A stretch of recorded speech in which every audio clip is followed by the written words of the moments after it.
안녕하세요, 아마따 여러분.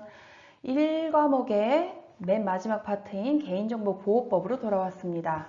이번에는 고객관리 프로그램과 개인정보 보호법에 근거한 고객정보를 입력하는 내용에 대해서 같이 살펴보도록 할게요.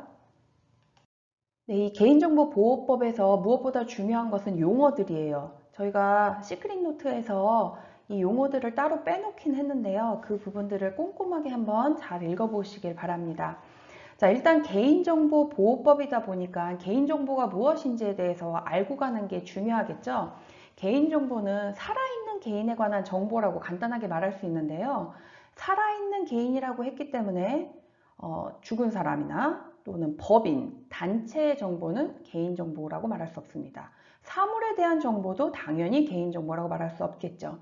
그러나 개인, 그러니까 사람들에 대한 정보는 개인정보이기 때문에 법인의 대표자나 어떤 법인의 임직원, 이런 개개인에 대한 정보는 개인정보라고 말할 수 있겠습니다. 그리고 사물을 제조한 사람, 그 다음에 소유한 사람, 그리고 또 SNS 상에 올라가 있는 등장인물들, 개개인들은 모두 다 개인정보라고 말할 수 있습니다. 그래서 어떤 개인을 알아볼 수 있는 모든 정보가 다 개인정보에 포함된다는 거 반드시 알아두시고요. 또 고유 식별번호와 민감정보라는 그 용어도 반드시 암기하시고 넘어가셔야 될 것 같아요. 자, 그러면 이러한 개인정보들을 수집해서 그 개인정보들을 어떻게 관리할 수 있는지, 이런 부분들이 이번 단원에서 가장 중요한 부분인데요. 우리 아무래도 맞춤 화장품 조제 관리사로서 활동을 하다 보면 고객 관리가 굉장히 중요하잖아요. 그래서 체계적인 고객 관리를 하기 위해서는 고객 관리 프로그램이 반드시 필요합니다. 그리고 그 고객관리 프로그램을 운영하기 위해서는 개인정보가 수집이 되기 때문에 개인정보보호법에 따른 관리가 반드시 이루어져야 된다는 거, 그 점을 전제로 하고 있다는 걸 기억하시면 좋겠어요. 자, 그러면 고객관리 프로그램 중에서 운영 고객 데이터 관리 부분을 살펴보도록 하겠습니다. 자, 개인정보 보호법의 규정사항에 따라야 된다는 거, 이 점이 가장 중요한 내용이에요. 그리고 이거는 정말 소중한 개인의 자산이잖아요. 그래서 주기적으로 백업하는 일, 그리고 아무나 그 개인정보에 접근을 하면 안 돼요. 반드시 접근 권한을 가진 자만이 접근을 해야 된다는 거. 그리고 누군가에게 개인정보가 막 빠져나가면 안 되죠. 그래서 물리적 보호를 하거나 해킹 방어 프로그램, 또 백신 프로그램, 이런 것들이 잘 깔려 있고 잘 깔려 있는지 점검하는 것도 반드시 필요합니다. 고객 데이터를 폐기해야 되는 상황이 생기죠. 그럴 때는 영구 삭제해야 된다는 점도 반드시 기억하시면 되겠습니다. 자, 두 번째로 우리가 알아야 될 거는 개인정보 보호의 인증의 기준 및 방법을 살펴보도록 하겠습니다. 자, 개인정보 보호의 인증을 받기 위해서는 개인정보 보호 인증 신청서를 인증 전문기관에 제출을 해야 돼요. 근데 이 개인정보 보호 인증 신청서에는 어떤 내용들이 포함이 될까요? 여기 이제 세 가지 항목이 나오죠. 인증 대상 개인정보 처리 시스템의 목록, 그리고 개인정보 보호 관리 체계를 수립 운영하는 방법과 절차, 그리고 개인정보 보호 관리 체계 및 보호 대책 구현과 관련된 문서 목록이 들어가야 되는데, 아주 간단하게 얘기하자면 이 개인정보를 잘 보호하겠다는 그런 내용들이 여기에 다 담겨져 있는 거예요. 그다음에 이제 개인정보보호법에 근거한 고객정보 입력과 관련된 사항을 살펴보겠습니다. 첫 번째로 우리가 알아야 될 거는 개인정보 보호 원칙이에요. 이 부분들은 시험에 굉장히 많이 출제가 됩니다. 그 기출문제나 모의고사 같은 것들을 보게 되면 개인정보 보호와 관련돼 있는 이런 내용들에 이 객관식으로 굉장히 많이 출제가 되고 있고요. 실제로 지금까지 시험에 개인정보보호법과 관련되어 있는 문제들은 반드시 출제가 됐으니까 이 사항들을 꼼꼼히 다 살펴보시길 바래요. 자, 그럼 보호 원칙 4가지 이 내용들 반드시 기억하세요. 키워드들을 기억하시면 정말 도움이 됩니다. 자, 처리 목적을 명확화해야 돼요.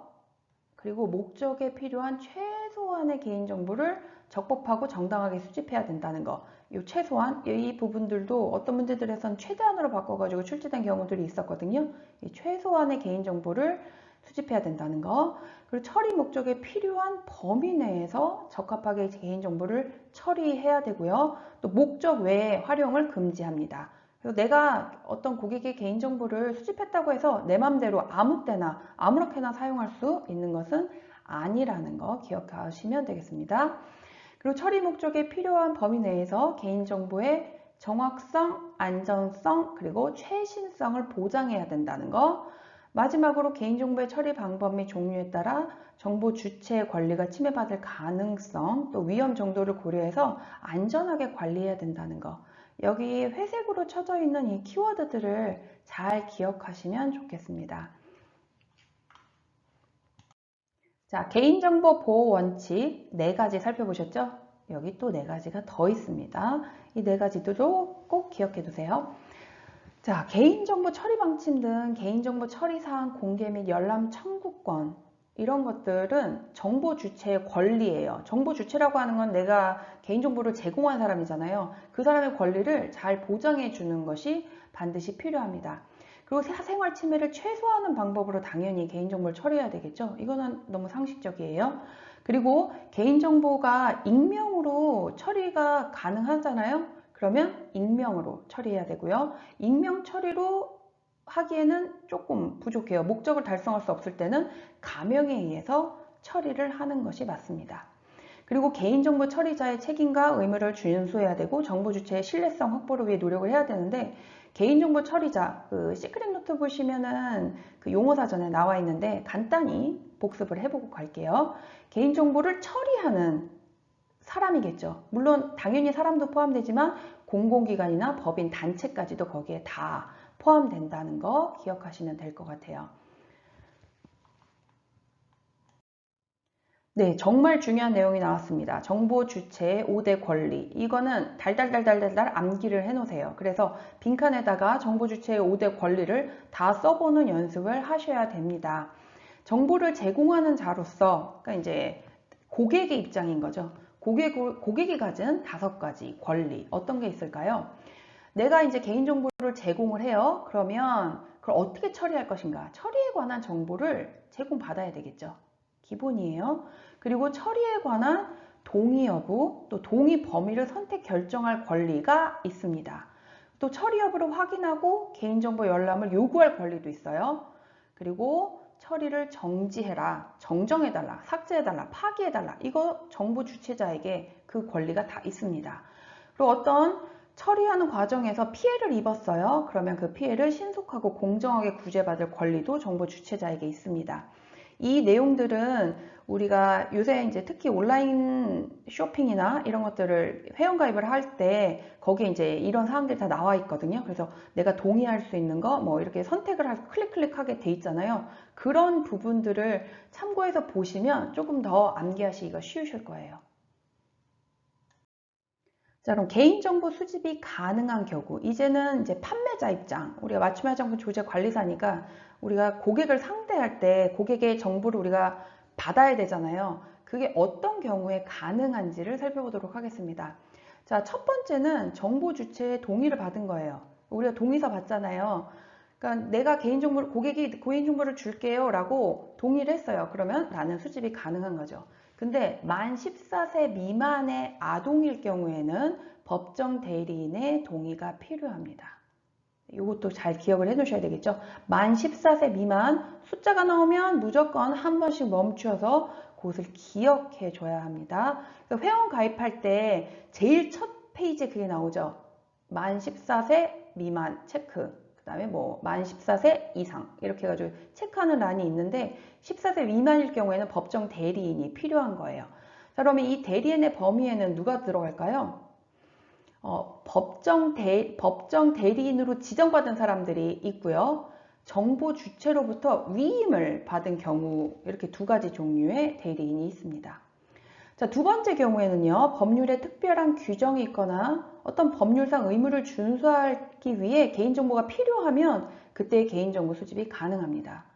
또 공공기관이 법령 등에 의해서 어떤 업무를 수행해야 되는데 개인정보가 필요하다. 그럼 그때도 수집이 가능합니다. 그리고 정부 주체와의 어떤 계약을 체결하고 또 이행을 해야 될 때 개인정보가 필요하면 그때도 또 개인정보 수집이 당연히 필요하겠죠. 자, 또 이제 중요한 사항이 또 나왔어요. 정보 주체 또는 법정 대리인이 의사 표시를 할 수 없는 상태가 돼요. 어떤 뭐 사고나 이런 걸로 인해서 자신의 의사를 표현할 수 없는 상태, 또 주소 불명으로 사전 동의를 받을 수 없는 경우가 있을 수 있잖아요. 근데 그렇다고 해서 무조건 개인정보를 다 받을 수 있는 게 아니라 그런 상황이에요. 그런데 정보 주체 또는 제3자의 급박한 생명이나 신체, 재산의 이익을 위해서 필요하다고 인정이 되는 경우에는 개인정보 수집이 가능합니다. 네, 이 사항 반드시 알아놓으세요. 또 개인정보 처리자의 이익 달성에 필요한 경우로서 명백하게 정보 주체의 권리보다 우선하는 경우, 이 경우에도 개인정보 수집이 가능합니다. 자, 그 다음에 친목 도모 단체 운영을 위한 경우에도 개인정보 수집이 가능합니다. 업무 목적이 아닌 경우에 개인정보 수집이 가능하다고 볼 수 있습니다.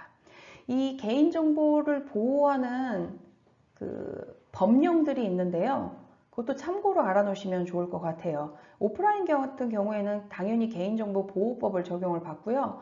이 온라인 같은 경우에는 정보통신망의 법을 적용받는다는 사실도 알고 넘어가시면 되겠어요.